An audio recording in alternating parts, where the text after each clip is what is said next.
inden vi går i gang, så vil jeg rigtig gerne lige bede alle sammen om at sætte sig ned på bøgerne. Jeg er nemlig sådan hele området heroppe til at fodre. Så går vi i gang lige om lidt. Tak skal I have.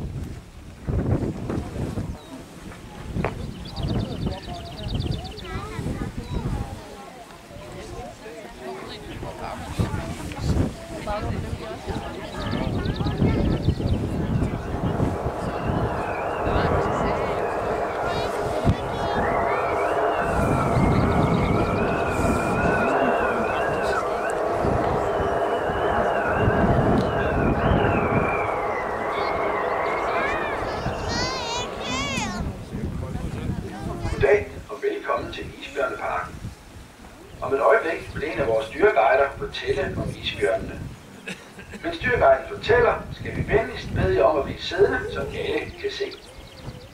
Vi har mange gæster, der kommer for at høre os fortælle om isbjørnene, og derfor vil vi gerne bede jer om at være stille, så alle kan få glæde af fortællingen. Vi ønsker jer rigtig god fornøjelse. Hello and welcome to the Polar Bear Park.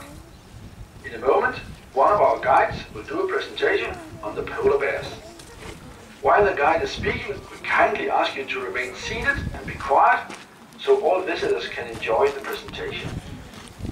This presentation will only proceed in Danish, but should you have any questions, feel free to ask the guide when the presentation has finished. Thank you. Ja, endnu en gang rigtig hjertelig velkommen her til Isbjørneparken, den dyrepark. Mit navn er Lasse, og jeg vil rigtig gerne fortælle jer lidt om isbjørnene her, mens de får sig lidt lækkert at spise. Til at hjælpe mig med den del, der har min gode kollega Mogens, som står over på den anden side af jer. Isbjørnen, det er verdens største landlevende rovdyr. Og sådan en stor isbjørn, han kan altså komme op og veje op over 500 kilo. Så kan han måle op imod 3 meter i højde, når han står på bagbenene. Skal der lige brokke sig lidt. Det er mor og søn, der sidder. Nå. Vi har i alt 6 isbjørn her i Skandinavisk Dyrepark, og jeg vil starte med lige at præsentere dem for jer. Vi kan passende starte med ham, der står her tættest på mig. Det er Siggo. Siggo, han er 4 år gammel nu og vejer lige omegnen 375 kilo. Han blev verdensberømt, da han blev flasket op, fordi han hurtigt producerer mælk. Og han er efterfølgende blevet ambassadør i webuniverset. Han tjener til at informere. Man skal ikke stjæle fra mor. Han tjener til at informere om isbjørne og global opvarmning. Det betyder, at han er på webcam hver eneste dag, og så har han hele 64.000 følgere på Facebook. Så han er altså lidt af en populær herre. Men det mærker han ikke selv så meget til, for han stortrives nemlig her i parken. Han går sammen med hans mor og hans 2 yngre søskende. Hans mor, Ilka, det er vores auto her i parken. Det er hende, der er lidt farvet, og lidt der sur i noget mudder. Og det er hende, der står længst oppe af dem, vi ser derovre i midten. Hun er 22 år gammel, og i november 2012, der havde hun altså noget af en overraskelse til os. Vi kunne nemlig isbjørne-tvillinger, og det er dem, vi også har gående herinde. Nu har de valgt at stille sig sådan lidt nede af skræften der, så det kan måske være lidt svært at få øje på, men den, der står længst over mod den ene, det er den største af dem, det er han, der hedder Nano, men den mindre af dem, det er hun, der hedder Nuno. De er 3 år gamle nu. Og så tænker jeg, at nu har jeg præsenteret en mor, og jeg har præsenteret 3 unger, så mangler der ligesom en puslespilsbrik for at fuldende puslespillet. Og det er selvfølgelig en far. Og vores afstand, han hedder Nandok, og han er 11 år gammel. Han går i et anlæg længere om ad stien, om bagved hans lige ved indgangen til naturstien, og der går han sammen med hans allerbedste kammerat i hele verden, nemlig en koncentreret hans navn på 22 år. Nu kan han faktisk også Ilkas tvillingebror. Hvis man går derover en gang her bagefter, så kan jeg en gang kende for, at man kan se så hovedpuder, fordi nemlig simpelthen så gode isbjørne, der lever langt mod nord i de arktiske egne, og heroppe, der kan der altså blive rigtig, rigtig, rigtig koldt. Og når der kan blive så koldt helt ned til minus 40 grader faktisk, ja, så er det altså vigtigt, at man som isbjørn er klædt ordentligt på. Isbjørn har, som I også kan se, er også en rigtig tyk pels. Den her pels, den er ikke helt hvid, som mange går og tror, men måske snarere lidt mamet eller mulig farve. Vi kan se jo hårdt isbjørn, så kan også være brune eller grønne. Fordi jeg er helt vild med lige at tage sig en tur i mudderet eller en skuretur ned ad skrætten herovre på den anden side. Jeg skal da ikke andet end bare dukker det til, så de er fine og lyse igen. Som vi plejer at sige, der er en beskidt isbjørn, altså også lige med en glad isbjørn. Under den her pels, der har de op til 10 cm tyk fedtlag. Det her fedtlag, det tjener både som isolering, men altså også som et forråd, isbjørnene kan tære på i de perioder af året, hvor føden er knap. Og sådan et fedtlag her, det kommer jo altså ikke helt af sig selv, og isbjørn er der bestemt heller ikke på nogen form for smalkost. Isbjørn, det er en rovdyr, den rovdyr spiser den udelukkende kød og fedt. Og når man lever langt mod nord, som isbjørn gør, ja, så er der altså ikke forfærdeligt meget at vælge imellem. Der er bare i stort set kun én ting, og det er sæler. Mere end 95% af isbjørns føde består af sælkød og sælfedt. Sådan en isbjørn kan altså sidde i timevis og bare vente på, at der skulle være en sæl, der lige stak hovedet op af en frakke i havisen eller et åndehul. Når den endelig gør det, så får den altså en på siden af hovedet med isbjørns kæmpe store forbud. Den her forbud er altså størrelse med sådan en helt stejpande, så der er altså ikke meget liv tilbage i sæl efter sådan en behandling. Men til gengæld så er der jo en lækker aftensmad til isbjørn. Isbjørn skal fange op imod 50 sæler om året for at overleve. Men der er bare et lille problem. De har ikke hele året til det. For i juli måned, der smelter havis, og så driver isbjørnene bogstaveligt talt i land på kyster eller små øer. Sådan en isbjørn, ja, de duer altså kun til én ting, og det er at fange sæler på havis. Det nytter simpelthen ikke noget at komme og besøge og svømme efter af sæler. De er helt hurtigt. Det samme gælder også fisk, og for den sags skyld også luksusokser og rensdyr tundra. De er dog siddet på en fuglekoloni, de måske plyndrer eller en død hvalros, der er drevet i land, som de kan gå og knæve lidt i. Men som regel, så sker det, at de her isbjørn går hele sommerperioden, uden rigtig at få så meget at spise. Nå, nænderne skal så lige over Borges mor. Om der er en, der har tabt et stykke, så kan man jo også få lidt ekstra der. Men for den drægtige hunisbjørn, der er det altså lidt en anden sag. For den drægtige hunisbjørn, hun driver land omkring samme tid som alle de andre isbjørn her i juli måned. Men i stedet for at have med ud at jage hen på efteråret, når havisen fryser til, eller når havet fryser til is igen, det var det, jeg skulle sige. Ja, så graver hun sig altså en fødehul, hvor hun i november-december måned føder 1-3 små isbjørneunger. De her isbjørneunger, når de bliver født, er altså rigtig små. De vejer kun sådan en 600-700 grammer, altså på størrelse med sådan en halv liters vandflaske her. Og derfor må de også blive nede til sammen med mor helt frem til marts-april måned, før de er store nok til at komme med ud og jage på havis.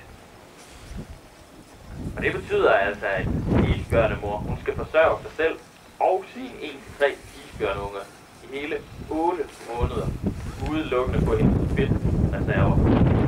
Og det er altså på grænsen til, hvad der er fysiologisk muligt. Hun kan simpelthen ikke klare, at den her periode bliver forlænget meget mere. Men det er desværre det, vi ser nu, for I har jo sikkert hørt om, hvordan klimaforandringerne og den globale opvarmning påvirker isbjørn. Og det man ser, det er jo, at når kloden bliver varmere og varmere, ja, så smelter isen tidligere og tidligere. Og nogle steder har man faktisk observeret, at isen har smeltet helt op til en måned tidligere, end hvad den gjorde på bare 20-30 år siden. Det har altså den konsekvens, at isbjørnemor her således har en måned mindre til at fange de 50 sæler, hun har brug for at overleve vinteren. Og oven i det, ja, så har hun altså også en måned længere i den anden ende, hun skal holde. Og der kan altså så kan isbjørnemor gå hen og blive så sulten, at hun simpelthen ikke to mænd inden det og efterlade sine unger nede i hulen, så vil de altså gå hen og dø af sult, eller også så kunne hun prøve at tage dem med op, men i og med, at de sandsynligvis vil være for små, så vil de altså ikke kunne klare den her ekstreme kulde, når de skal sidde og vente på, at mor jager, så vil de simpelthen fryse ihjel. Så på den måde, så har den globale opvarmning altså rigtig seriøse konsekvenser for den nye generation af isbjørne. Og det giver jo også sig selv, at hvis den nye generation af isbjørn ikke overlever i takt med den gamle generation af isbjørne, dør af alderdom i en alder af 15-20 år, ja, så vil populationen af isbjørn altså gradvist blive mindre og mindre. Og der er der også allerede nogle populationer, der er ret hårdt ramt i verden. Hvis vi ikke får bremset de klimatiske forandringer, ja, så vil der faktisk ikke være flere isbjørn tilbage og bare 50-100 år. Nu sagde jeg, at isbjørnen de næsten udelukkende spiser sæler, og den Hække har jo nok opdaget, at det ikke just er sæler, vi står og smider ud til. Både Mogens og jeg ville nok våge den påstand, at vi snit kunne slynge sådan 50 kilo sæl ud over rillingen her. Men der er bare et lille problem ved det. Og det er, at vores isbjørn, de kan faktisk overhovedet ikke lide sæler. I og med, de voksede op i...